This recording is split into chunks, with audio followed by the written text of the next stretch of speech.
ચાલો મિત્રો, આજે આપણે જાણીશું અયોધ્યા રામ મંદિર માટે કેટલું દાન આવ્યું। ભારતમાં સૌથી વધારે રૂપિયા 2 ગુજરાતીઓએ આપ્યા। રામ મંદિર ટ્રસ્ટે દેશના 11 કરોડ લોકો પાસેથી 900 કરોડ રૂપિયા એકત્ર કરવાનો લક્ષ્ય રાખ્યો હતો, પરંતુ ડિસેમ્બર સુધી ભગવાન રામના મંદિર માટે 5000 કરોડ રૂપિયાથી વધુનું દાન મળ્યું છે।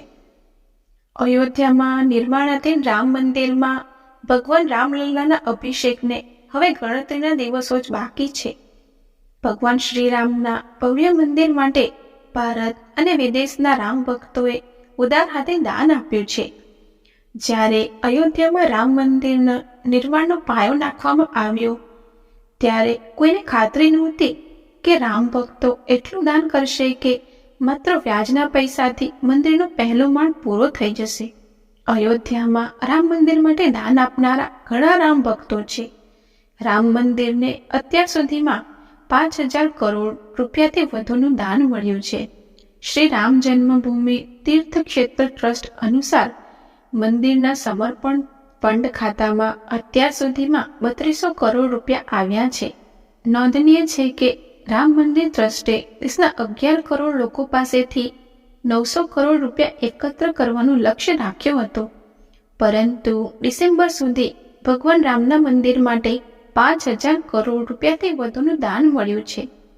શ્રી રામ જન્મભૂમિ તીર્થ ક્ષેત્ર ટ્રસ્ટ અનુસાર અત્યાર સુધીમાં લગભગ 18 કરોડ રામ ભક્તોએ રામ મંદિરના નિર્માણ માટે નેશનલ બેંક ઓફ ઇન્ડિયા તેમજ પંજાબ નેશનલ બેંક અને બેંક ઓફ બરોડાના ખાતામાં લગભગ 3200 કરોડ રૂપિયાનું સમર્પણ ભંડોળ જમા કરાવ્યું છે।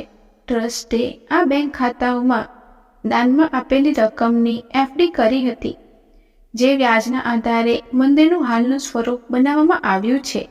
હવે આપણે જાણીશું કોણે પ્રથમ દાન કર્યું।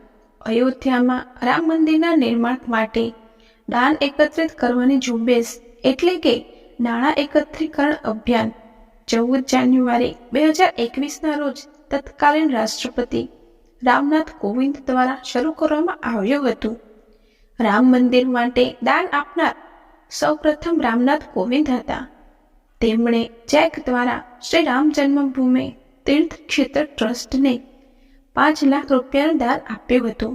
હવે આપણે જાણીશું કે કોણે સૌથી વધુ દાન આપ્યું છે। શ્રી રામ જન્મભૂમિ તીર્થ ક્ષેત્ર ટ્રસ્ટની વેબસાઇટ પર આપવામાં આવેલી માહિતી અનુસાર આધ્યાત્મિક ગુરુ અને કથાકાર મોરારી બાપુએ અયોધ્યામાં બની રહેલ ભવ્ય રામ મંદિર માટે અત્યાર સુધીમાં સૌથી વધુ દાન આપ્યું છે। મોરારી બાપુએ રામ મંદિર માટે 11.3 કરોડનું દાન આપ્યું છે। વધુમાં જણાવીએ તો યુએસ, કેનેડા અને યુનાઇટેડ કિંગડમ સ્થિત તેમના અનુયાયીઓએ સામૂહિક રીતે 8 કરોડ રૂપિયા અલગથી દાનમાં આપ્યા છે। આ સાથે જ ગુજરાતના હીરા ઉદ્યોગપતિ ગોવિંદભાઈ ઢોળકિયાએ રામ મંદિરના નિર્માણ માટે 11 કરોડ રૂપિયાનું દાન આપ્યું છે।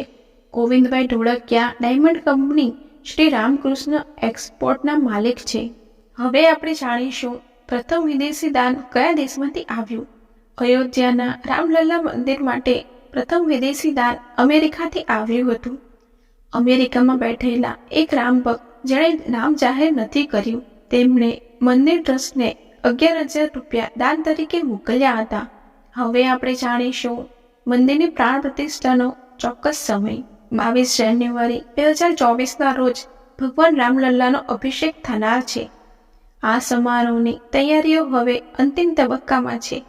રામલલ્લાના અભિષેક માટેનો શુભ સમય 84 સેકન્ડનો રહેશે, જે 12:29:08 થી 12:30:32 રહેશે। ભગવાન રામલલ્લાનો અભિષેક પીએમ મોદીના હસ્તે થશે। આ દરમિયાન પીએમ મોદી સિવાય 4 લોકો ગર્ભગૃહમાં હાજર રહેશે। જય શ્રી રામ।